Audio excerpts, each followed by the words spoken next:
সহজে একটা বিন্দুর অবস্থান কার্টেসীয় স্থানাঙ্কের মাধ্যমে এবং পোলার স্থানাঙ্কের মাধ্যমে নির্ণয় করতে পারি। এখন আমাদের যেটা করতে হবে, দুইটা স্থানাঙ্কের মধ্যে কিভাবে সম্পর্ক স্থাপন করা যায় সেটা জানতে হবে। আমি যদি একটা বিন্দু লিখি xy, সেটা বলতে কি বোঝাবে, বিন্দুটি x অক্ষের দিকে কি পরিমাণ দূরত্বে আছে এবং বিন্দুটি y অক্ষের দিকে কি পরিমাণ দূরত্বে আছে। যেহেতু xy এটা একটা বিন্দু, তার মানে এটা হচ্ছে একটা কার্টেসীয় স্থানাঙ্ক। এখন আমাকে যদি একটা কার্টেসীয় স্থানাঙ্ক দেওয়া থাকে, আমি কিভাবে পোলার স্থানাঙ্কে কনভার্ট করব, এবং যদি আমাকে পোলার স্থানাঙ্ক দেওয়া থাকে, আমি কিভাবে পোলার স্থানাঙ্ক থেকে কার্টেসীয় স্থানাঙ্কে কনভার্ট করব, এই ক্লাসের মধ্যে আমরা সেটাই শিখব। দেখো তো, আমরা যদি কার্টেসীয় স্থানাঙ্ক এবং পোলার স্থানাঙ্ক দুইটা একসাথে অঙ্কন করি, যখন কার্টেসীয় স্থানাঙ্ক কল্পনা করব, xy বলতে কি বোঝাবে, বিন্দুটি x অক্ষের দিকে কি পরিমাণ দূরত্ব দূরে আছে এবং বিন্দুটি y অক্ষের দিকে কি পরিমাণ দূরত্বে অবস্থান করতেছে। আর যদি এই একই বিন্দুটা যদি পোলার স্থানাঙ্কের মাধ্যমে কল্পনা করি, বিন্দুটি মূল বিন্দু থেকে কত একক পরিমাণ দূরত্বে আছে এবং x অক্ষের সাথে উৎপন্ন কোণ কত।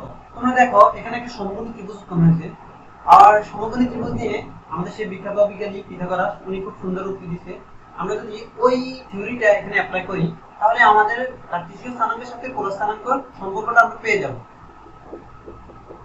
যেহেতু এখানে একটা সমকোণী ত্রিভুজ উৎপন্ন হয়েছে, তো ত্রিভুজ স্কয়ার সমান ভূমি স্কয়ার প্লাস লম্ব স্কয়ার, এবং আমরা যদি এই সমকোণী ত্রিভুজটা থেকে tan থিটা এর অনুপাত করি,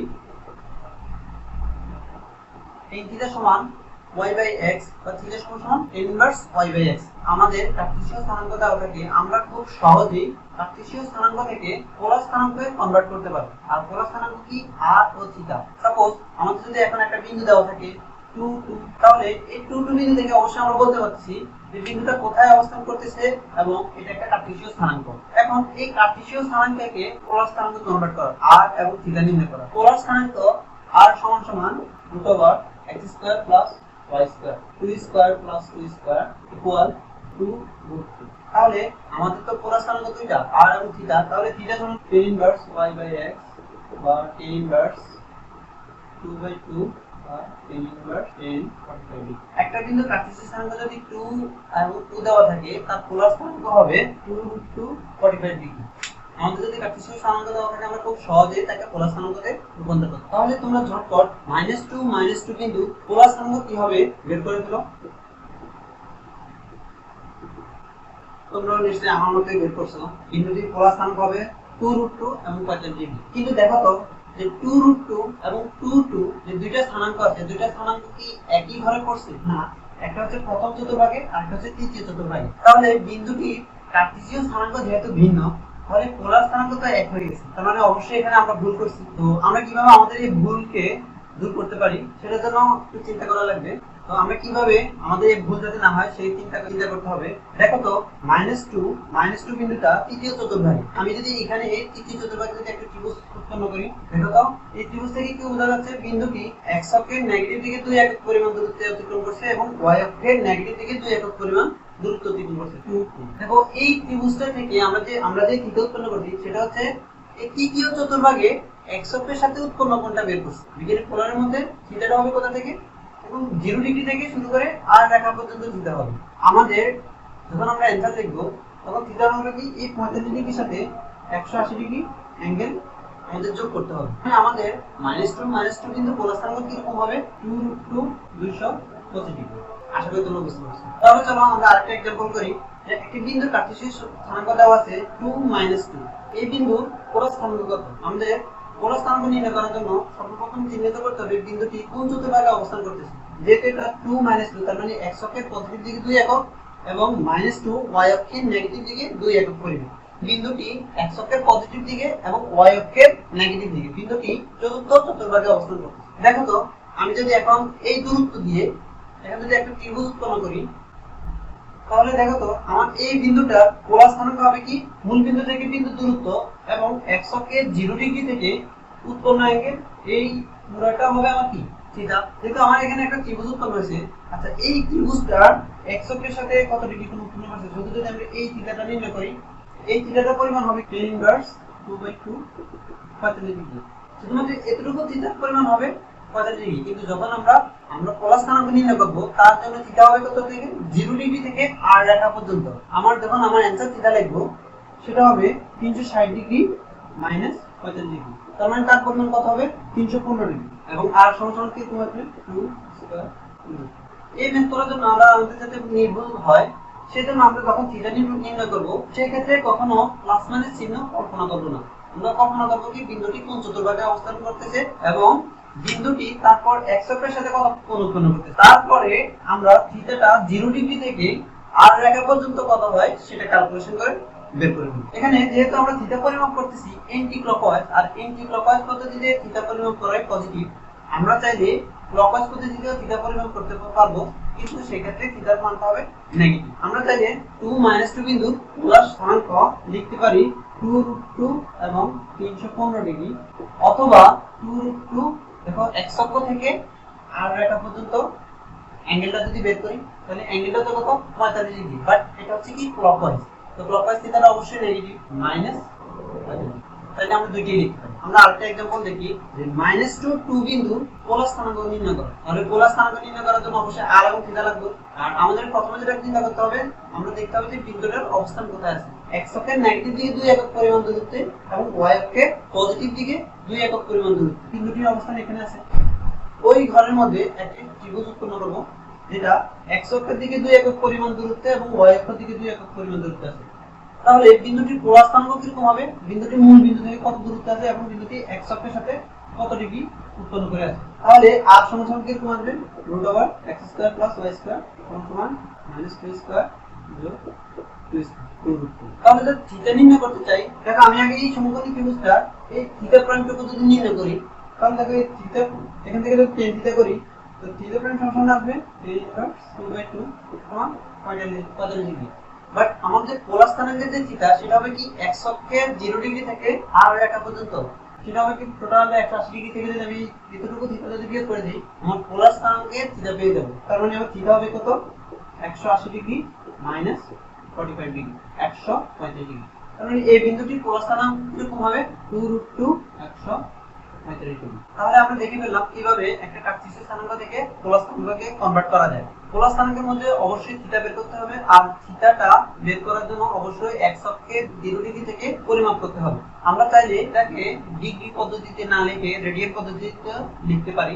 আর আমরা জানি 180 ডিগ্রি সমান পাই রেডিয়ান, অর্থাৎ কোন ক্ষেত্রে যদি আমার 45 ডিগ্রি আসে সেটাকে আমরা ইচ্ছা করলে লিখতে পারি π/4, অথবা 180 ডিগ্রি সমান পাই রেডিয়ান। এভাবে ডিগ্রিকে আমরা চাইলে রেডিয়ান পদ্ধতিতেও কনভার্ট করে নিতে পারি। তাহলে চলো আমরা এখন দেখি কিভাবে পোলার স্থানাঙ্ক থেকে কার্টেসিয়ান স্থানাঙ্কের মধ্যে আমরা কনভার্ট করতে পারি। আমাদের যদি একটা বিন্দু দেওয়া থাকে pxy এবং বিন্দুটা মূল বিন্দু থেকে r পরিমাণ দূরত্বে আছে এবং x অক্ষের সাথে থিটা ডিগ্রি করে আছে দেওয়া আছে।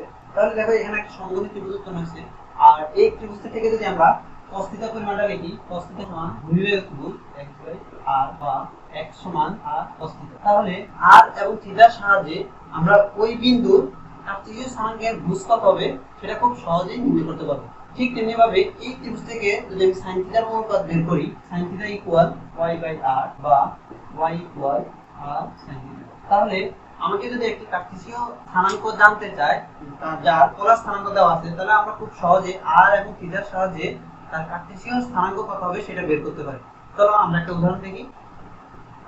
আমাকে একটা বিন্দু স্থানাঙ্ক দেওয়া হলো 2√2 5/4। এই বিন্দু অবশ্যই আমরা বিন্দুটি দেখতে পাচ্ছি যে বিন্দুটি একটা কি পোলার স্থানাঙ্ক দেওয়া আছে, যেখানে r এবং থিটা দেওয়া আছে। পোলার স্থানাঙ্কের মধ্যে অবশ্যই থিটা দেওয়া আছে। তাহলে বলা হলো যে এই বিন্দুটির কার্টেসিয়ান স্থানাঙ্ক কত হবে বের করার জন্য। তাহলে আগে আমরা যদি বিন্দুটির অবস্থান যদি কল্পনা করি, সেটা কিভাবে বলবো, বিন্দুটি মূল বিন্দু থেকে 2√2 পরিমাণ দূরত্বে আছে এবং বিন্দুটি x অক্ষের সাথে 5/4 বা 45 ডিগ্রি কোণ উৎপন্ন করে অবস্থান করছে। তাহলে বিন্দুটি যদি আমি ভুজ নির্ণয় করি কার্টেসিয়ান পদ্ধতিতে, x সমান r cos থিটা বা 2√2 cos 45 ডিগ্রি সমান 2√2 cos 45 ডিগ্রি 1/√2 ইকুয়াল টু, তার মানে বিন্দুটির ভুজ কত হবে 2। এইভাবে যদি বিন্দুটির কোটি নির্ণয় করি, y equal r sin theta 2√2 sin 45 degree equal 2√2 1/√2 equal to, তার মানে বিন্দুটি যদি পোলার স্থানাঙ্ক যদি 2√2 45 ডিগ্রি হয়, তাহলে তার কার্টেসিয়ান স্থানাঙ্ক হবে 2 2। আমাদের যদি একটি বিন্দুর পোলার স্থানাঙ্ক যদি দেওয়া থাকে √2 π/4, বিন্দুটি কার্টেসিয়ান স্থানাঙ্ক নির্ণয় করো। তাহলে দেখো বিন্দুটির অবস্থান কোথায় আছে। বিন্দুটি x অক্ষের সাথে যেহেতু এটা নেগেটিভ থিটা, তার মানে ক্লকওয়াইজ থিটাটি হিসাব করা হয়েছে। বিন্দুটি মূল বিন্দু থেকে √2 পরিমাণ দূরত্বে আছে এবং বিন্দুটি x অক্ষের নেগেটিভ কোণ উৎপন্ন করছে 45 ডিগ্রি। তার মানে বিন্দুটির অবস্থান চতুর্ভাগে যার দূরত্ব আছে √2 মূল বিন্দু থেকে এবং এইদিকে 5/4 কোণ উৎপন্ন করা হয়েছে। কারণ এই বিন্দুটি এখন যদি কার্টেসীয় স্থানাঙ্ক আমরা নির্ণয় করতে চাই x y সমান কত সেটা নির্ণয় করতে হবে। আমরা জানি x সমান r cos θ √2 cos -5/4 cos -5/4 1/√2 equal 1। কিভাবে যদি বিন্দুটি কোটি নির্ণয় করতে চাই y equal r sin θ r sin -5/4 √2 into minus 1/√2 -1। এই বিন্দুটির কার্টেসীয় স্থানাঙ্ক কত হচ্ছে 1 -1। দেখো তো বিন্দুটি চতুর্ভাগে আসছে কিনা। x অক্ষের পজিটিভ দিকে 1 এবং y অক্ষের নেগেটিভ দিকে -1। আমরা চাইলে এই ম্যাথটার জন্য থিটাটা এখানে 5/4 না বসিয়ে -5/4 না বসিয়ে 7/4 বসাতে পারতাম। দেখো আমরা যদি এখন থিটার জায়গায় 7/4 বসাই তাহলে দেখো রেজাল্টটা আমাদের একই থাকবে। তার মানে আমরা যদি পজিটিভ দিকে অথবা নেগেটিভ দিকে বসাই আমাদের তাতে কোনো সমস্যা হবে না ম্যাথ করে থাকবে। আশা করি তোমরা বুঝতে পারছো কিভাবে কার্টেসীয় স্থানাঙ্ক থেকে আমরা পোলার স্থানাঙ্ক কনভার্ট করব অথবা পোলার স্থানাঙ্ক থেকে কার্টেসীয় স্থানাঙ্ক কনভার্ট করব। যেহেতু আমরা স্থানাঙ্ক কনভার্ট করতে পারি কার্টেসীয় থেকে পোলার, পোলার থেকে কার্টেসীয়, তাহলে এখন যদি আমাদের স্থানাঙ্ক না বলে সমীকরণ বলা হয় কার্টেসীয় সমীকরণ অথবা পোলার সমীকরণ, তাহলে কার্টেসীয় সমীকরণ থেকে কিভাবে পোলার সমীকরণ কনভার্ট করব অথবা পোলার সমীকরণ থেকে কিভাবে কার্টেসীয় সমীকরণ কনভার্ট করব আমরা এখন সেটা দেখব। দেখো x² + y² a² একটা সমীকরণ। অবশ্যই যেহেতু এখানে xy যুক্ত সমীকরণ তার মানে এটা একটা কার্টেসীয় সমীকরণ। আর এই কার্টেসীয় সমীকরণকে যখন পোলার সমীকরণ কনভার্ট করব তখন কি আনতে হবে, এখানে r এবং θ আনতে হবে। r এবং θ যুক্ত সমীকরণটি হবে পোলার সমীকরণ। তো আমরা জানি x² + y² r²।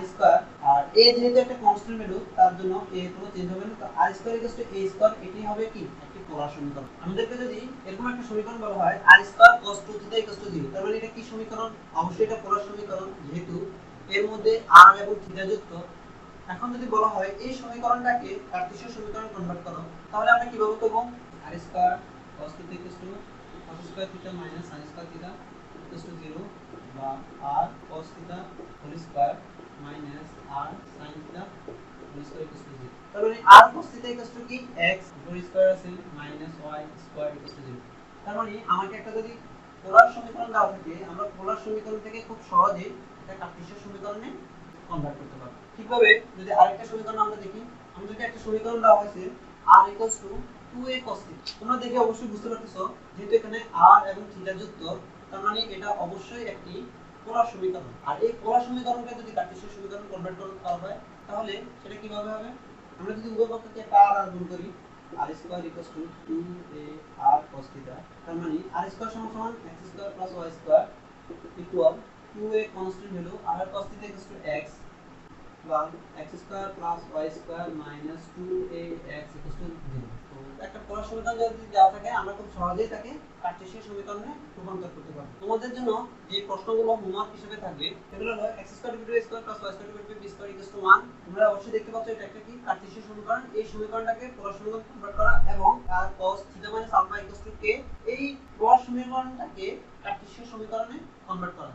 আজকের ক্লাসে আমরা দেখলাম কিভাবে একটি বিন্দুর অবস্থান নির্ণয় করা যায় সেটা কার্টেসীয় পদ্ধতিতে এবং পোলার পদ্ধতিতে, এবং কিভাবে একটি কার্টেসীয় স্থানাঙ্ককে পোলার স্থানাঙ্কে রূপান্তর করা যায় এবং একটি পোলার স্থানাঙ্ককে কিভাবে কার্টেসীয় স্থানাঙ্কে রূপান্তর করা যায়, এবং একটি কার্টেসীয় সমীকরণকে কিভাবে পোলার সমীকরণ, পোলার সমীকরণকে কিভাবে কার্টেসীয় সমীকরণে রূপান্তর করা যায় সেভাবে আমি শিখলাম। আশা করি তোমরা যে কোনো সমস্যা আসুক কার্টেসীয় এবং পোলার সংক্রান্ত তোমরা সেগুলো সমাধান করতে পারবে। পরবর্তী ক্লাস দেখার জন্য তোমাদেরকে আমন্ত্রণ রইল।